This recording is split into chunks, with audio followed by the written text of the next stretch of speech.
C'est-à-dire, euh, tu commences rien, aucune sourate sans le bismillah. Tu comprends?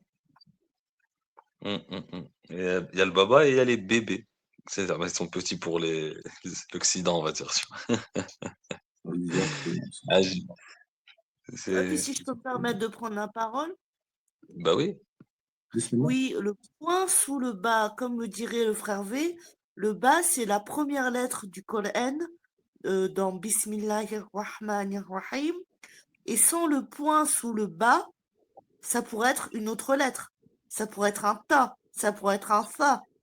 Donc, le fait que ce soit un point sous cette lettre, sous cette consonne, ça indique que ça commence et que c'est le ba et que c'est pas le ta et que c'est pas le tha et c'est la première lettre de l'alphabet, hormis le alif, mais alif, on ne prend pas forcément comme la première lettre de l'alphabet parce que ça peut être une voyelle, mais bon, le ba, quand on apprend l'alphabet en arabe, on commence par ba, ta, tha.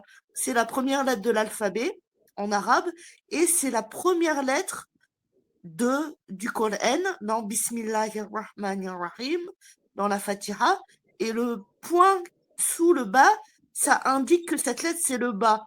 Donc, s'il n'y avait pas le point dessous, si c'était 2 points au-dessus, ce serait le ta. S'il y avait 3 points au-dessus, ce serait le tha. Et donc, c'est Ajib.